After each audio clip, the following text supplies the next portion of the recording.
Hoy en Voces hablaremos de historia, una disciplina inaugurada por Heródoto de Halicarnaso en el siglo V a.C., que emprendió un viaje por el Mediterráneo y Grecia preguntando a los lugareños por sus tradiciones y los relatos que conservaban sobre las guerras médicas.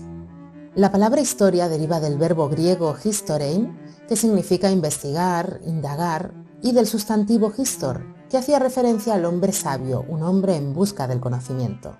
La búsqueda de ese conocimiento debe ser el objetivo primordial de la historia, el de aportar luz, conocimiento sobre lo ocurrido en el pasado, algo que nos ayudará a entender el presente y que podrá servirnos para prevenir lo que pueda suceder en el futuro. Una sociedad madura y responsable debe preocuparse por acceder a esa información, por acceder al conocimiento y disfrutar de él, para poder formular análisis críticos y hacer revisiones exhaustivas de la historia que nos permitan entender la diversidad cultural e histórica de nuestro planeta. Todo investigador que se adentra en los mares de la historia debe tomar en cuenta todos aquellos acontecimientos sociales, económicos, culturales, políticos, religiosos, entre otros, del contexto de la realidad que está analizando. No se trata solo de lo que a veces hemos entendido como historia a través de lo que nos inculcaban en la escuela. No se trata solo de una sucesión de hechos cronológicos expuestos sin más, sin conexión, de manera aislada. Se trata de, como Heródoto en el siglo V, preguntar a los lugareños, preguntar a los personajes históricos por lo que saben. Se trata de sentarse a escucharlos e intentar hacer de narrador y en ocasiones de moderador para ellos, pero siempre respetando su mensaje y huyendo del sesgo de los anacronismos. Solo así puede existir la proactividad en una sociedad. Este es un ejercicio al que se ha prestado Ramón Tamames, nuestro invitado de hoy en Voces, a través de su último libro, La mitad del mundo que fue de España, de la editorial Espasa. Un libro que habla de descubrimientos, pero que es un descubrimiento en sí mismo del que aprenderemos, por ejemplo, a entender mucho mejor la lucha actual por el Pacífico entre Estados Unidos y China. Al final de cada capítulo, el autor escenifica un desdoblamiento a través del diálogo entre el narrador y el interlocutor, en lo que llama los colofones, dando literalmente voz a todos los personajes relevantes aparecidos en el libro en el colofón final que podremos disfrutar en el epílogo. Este ejercicio de desdoblamiento es una invitación a ir más allá, una invitación a preguntar, a formular preguntas y formularnos preguntas, una invitación a investigar, una invitación a sumergirnos en la historia. Os dejo ya con Ramón Tamames, que lo cuenta muchísimo mejor que yo. Como sabéis, el programa Voces se puede oír en YouTube, en iVoox, en Google Podcast y en otras plataformas de podcast, así como directamente en bitácora.club. Muchas gracias, como siempre, por escucharnos. Disfrutad de la entrevista.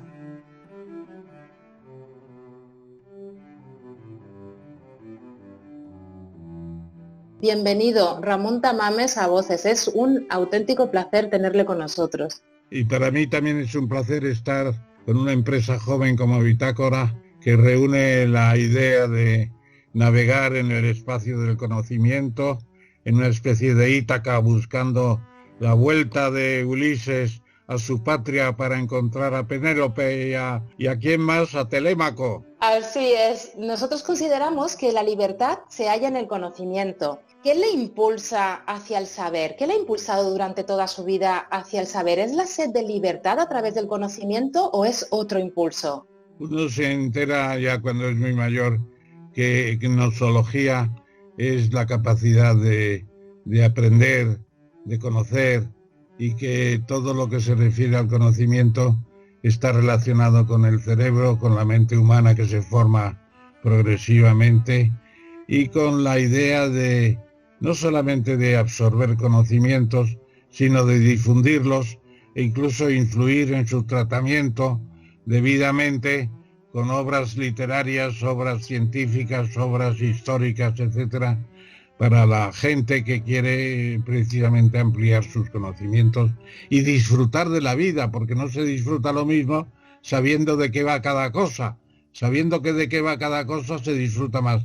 Por ejemplo, uno va por la sierra de la, ¿cómo se llama esta? En en Valencia, que era el nombre de la emisora Aitana, y encuentra los pozos de nieve, pero hay que saber que eran pozos de nieve donde se guardaba para el verano en Valencia, y uno va por la huerta y hay que saber que son los regadíos que proceden del tiempo de los moros y que está el Tribunal de las Aguas. Hay que saber que los cítricos llegaron a España con las cruzadas y que se desarrolló toda la citricultura.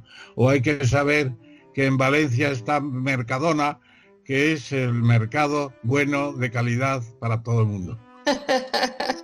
Desde luego, el conocimiento... El conocimiento global, porque todo está conectado. Como el mundo estuvo conectado a través del Imperio Español, 73 años para conformarlo, de 1492 a 1565, un imperio que llegó a durar 4 siglos hasta 1898, ¿qué convirtió al Imperio Español en ese imperio? ¿Qué tenía para llegar a conformar esa historia verdadera, casi increíble? Bueno, primero tuvo unos hombres muy valerosos, avezados, que aparte de las 3 o 4 expediciones que financió la corona, entre ellas la de Magallanes Elcano, pero que en realidad, más que financiar la corona, era un proceso de inventiva y de desarrollo de conocimiento precisamente de los mares, contribuían los navegantes más que la corona. Bueno, entonces se puede decir que se levanta el plano del imperio con la expedición Magallanes Elcano, porque se conoce todo lo que es la América del Sur, desde Brasil hasta la Tierra del Fuego, todo el Pacífico, es decir, las dos piezas principales, América y Pacífico, del hemisferio español, que surge de las bulas papales y surge del Tratado de Tordesillas. Y claro, hay un mandato de ocupación de todo eso. Y la ocupación se hace porque hay mucha gente con deseo de aventura, no solamente de oro y de plata, sino de cumplir sus sueños de los libros de caballería. Cervantes intentó ir a las Indias, no le dejó Felipe II. Dijo, quédese usted aquí, que va a hacer cosas más importantes. Hizo Quijote, entre otras cosas. Entonces se puede decir que es una gran aventura que efectivamente en los años que usted dice, poco más de 70, se ocupa una extensión del Imperio Romano y el Imperio de Alejandro Magno juntos, prodigioso, por unas personas que llegaban con lo opuesto, una mano delante y otra detrás. Bueno, fue un portento, no lo valoramos suficiente y sobre todo que durara tanto. Claro, el primer imperio ultramarino del mundo, aparte de los portugueses, que eran más bien factorías comerciales, No se puede comparar lo que se hace en, qué sé yo, en el territorio andino con Perú, o no se puede hacer lo que se hace en la Mesoamérica con América Central y con esto, porque hoy hablan español todos estos territorios. En la parte portuguesa, en muchas no hablan portugués porque eran instalaciones comerciales en la India, en Malaca, en las Molucas, cuando ellos se quedaron con ella, etcétera. Bueno, pues abre el conocimiento del mundo a medio planeta. Eso es lo principal. Se construye un imperio y se conserva. ¿Por qué? Porque además de los conquistadores valiosos y valerosos, están los administradores. Hubo algún virrey que duró 3 virreinatos, 21 años, primero en México, luego en Perú y luego otra vez en México. Portentoso. Decía el barón von Humboldt, es la zona mejor administrada del mundo con los virreyes, y México será la capital del planeta. Bueno, portentoso, ¿no? Bueno, está la leyenda negra que dice muchas cosas en contra, pero en fin, yo creo que estamos superando afortunadamente la miseria de la leyenda negra. La leyenda negra y esa imperofobia o hispanofobia, todo imperio ha tenido su imperiofobia. Elvira, dígalo usted entero, de Elvira Carro Batarea, con sus 2 libros importantes, gran amiga de la casa, y podríamos decir que una luminaria de una nueva corriente del pensamiento histórico. Estamos contribuyendo, yo creo, a que los españoles tengamos una especie de orgullo ya de lo que hemos hecho en el pasado, y lo estamos reviviendo a medida que lo reconstruimos literariamente. El libro, si me permite, es una nota de publicidad estática, tiene 570 páginas, tiene un índice onomástico para ver todos los movimientos de personas y de autores, un índice bibliográfico, una cronología de la circunnavegación y varios anexos más, además de esas ilustraciones. Como decía Alicia en el País de las Maravillas, ¿de qué sirve un libro sin estampas y sin diálogos? Mi libro tiene muchas ilustraciones, mapas, croquis, óleos, retratos, etcétera, etcétera, y al mismo tiempo tiene unas conversaciones al final de cada capítulo que lo llamo colofón, que es un debate entre el autor y un interlocutor, a veces con malas intenciones. Es algo que me ha fascinado, un poco a la imagen de los simposios recreados en El banquete, por ejemplo, de Platón, ¿no? Esa dialéctica también de los grandes clásicos. El colofón del epílogo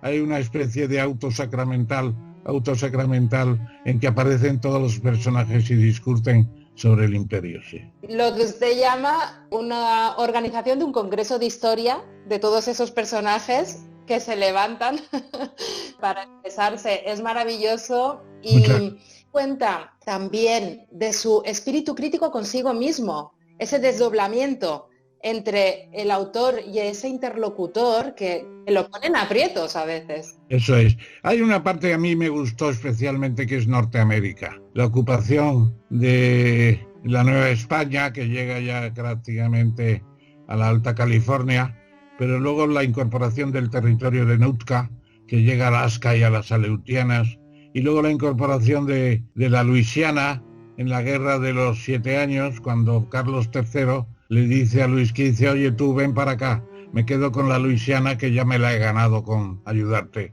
Fue impresionante. Lo de la Luisiana habría sido una colonia maravillosa, pero Godoy la vendió malamente, se la entregó otra vez a Napoleón, y Napoleón la vendió, y España llegó a estar en 3/4 partes de lo que es el territorio de los Estados Unidos, y las naves españolas iban por el Mississippi como única potencia que podía navegar. Y en la guerra de independencia de los Estados Unidos, España tuvo batallas contra los ingleses en los Grandes Lagos y en el Golfo de México, donde Gálvez derrotó a los ingleses en Baton Rouge y sobre todo en Pensacola, la gran batalla de Pensacola. Que todo esto es algo que se desconoce muchísimo, tanto esa extensión del imperio español por el norte americano, América del Norte, llegando hasta Canadá, Alaska, y ese apoyo que Washington llegó a definir, como bien recoge en su libro, como determinante en la guerra de independencia de los Estados Unidos. Decir, aunque los historiadores anglosajones lo ocultan, en cierto modo, que sin España no habría habido victoria. ¿Por qué? Porque España cerró el paso de un ataque por la espalda desde el Mississippi y cerró el paso de un ataque desde el Golfo de México. Claro, y luego además les facilitó el Real de A8, es decir, el numerario. Gálvez exportó mucha plata a los Estados Unidos para financiar la guerra. Ahí está Gardoqui, que fue el primer embajador de España, que estuvo en el desfile de la independencia con al lado de Washington. Y dice que también estuvo Gálvez, yo no lo he podido comprobar, que fue un genio de la estrategia, verdaderamente. Hay otra cosa que se nos suele pasar por alto, y es el impacto en la arquitectura económica del Imperio Español a nivel mundial, de ese mundo que se conocía, tanto con la entrada de materias primas preciosas, de minerales preciosos en Europa, que revolucionó esa economía que estaba anclada en la Edad Media, o cómo afectó a las instituciones monetarias de China. Esa entrada de plata a través de la ruta de la seda es impactante. Ahora estoy leyendo un libro sobre la historia de China, que es francamente interesante, y precisamente se habla de la crisis monetaria cuando entra la plata española en China por el comercio entre Filipinas y México, la Nueva España. Es un comercio que va desde Manila a Acapulco a Veracruz en el Golfo de México y a Sevilla. Y es el primer comercio importante con China, que duró 2 siglos y medio. Los 2 siglos y medio es impresionante, son medidas del Imperio Romano, del Imperio de no de Carlomagno. El Imperio de Carlomagno era pequeñito en comparación con el propio de Cortés, ¿no? Entonces se puede decir que la mejor frase para definir lo que tú estás planteando es que cuando estuvo John Maynard Keynes en Madrid en 1930 en la residencia de estudiantes, y dijo: España fue el origen de la revolución financiera del mundo. Cuando en 1500 empieza a entrar el oro y la plata de los españoles, el mundo cambia. Europa, que no tenía liquidez porque había poco metal, suben los precios, pero sube el comercio, sube el desarrollo, la gente vive mejor, etcétera. Impresionante. Si es algo, su libro, La mitad del mundo que fue de España, es estimulante. Es estimulante para ir más allá. Tiene una bibliografía que son billetes que tenemos que tomar para seguir ahondando y profundizando en lo que fue esa época del Imperio Español tan desconocida para nosotros. Su libro, desde luego, es un libro de descubrimientos, de todo esto que estamos hablando, pero también la primera embajada española que se creó en China en época de Felipe II, ese gran globalista, ¿verdad?, que quiso... Claro, Carlos V, de tal palo tal astilla, habría que decir. Carlos V, que se fue españolizando cada vez más en su vida, y lo demostró al final porque vino a finalizar sus años en Yuste, ¿no? Y decía aquello de, cuando hablo con las damas hablo en francés, en inglés hablo con los perros, me parece que dijo, en alemán con los caballos y en español con Dios. Bueno, eso no suena muy bien, lógicamente. Pero Carlos V lo que quería era la unidad de Europa y la supremacía sobre los turcos. Pero no lo consiguió porque Francisco I de Francia estaba siempre dando el tostón, por así decirlo. En cambio, Felipe II lo que quiso es el dominio universal con el emperador de China. Y estuvo preparando esa embajada hasta el punto de que se escribió un libro por Mendoza maravilloso que leían Voltaire y Rousseau y todos los demás para saber qué era China, pero no se llegó a hacer la expedición a China porque los españoles de Filipinas, que ya conocían a los chinos, dijeron, ojo, con estos no se puede pactar nada, hay que enviarles un ejército. Y Felipe II se negó a entrar en guerra con China. Y es algo que está de actualidad hoy, esa lucha por el Pacífico, que tiene un nombre curioso, ¿no?, para un océano tan disputado históricamente. Deberíamos recuperar un poco, como usted bien dice, el Tratado de Tordesillas o el espíritu del Tratado de Tordesillas para evitar conflictos futuros. Lorena, te voy a poner una condecoración, porque te lo sabes el libro mejor que yo. Bueno, Lorena, no somos nosotros, es Graham Allison de la Universidad de Harvard el que ha dicho que el Tratado de Tordesillas fue ejemplar porque evitó una guerra continua entre España y Portugal para los imperios. Y aunque se incumplió en muchos trozos y muchas veces, permitió una paz relativa. Y entonces dice, el mundo necesita la paz. Necesitamos un tratado como el Tordesillas entre las dos grandes potencias, China y Estados Unidos, como antes lo eran España y Portugal. Bueno, y lo que hay que hacer es un tratado de Tordesillas, no para repartirnos el mundo otra vez, que ya no está para repartirlo entre nadie, para hacer un mundo multipolar en vez de pretender la hegemonía. España no pretendió la hegemonía ni Portugal la pretendió. Bueno, España en tiempos de Felipe II sí la pretendió, porque sí, Felipe II se ciñó las dos coronas. Habría que poner a Felipe II con dos coronas, una encima de otra, España y Portugal.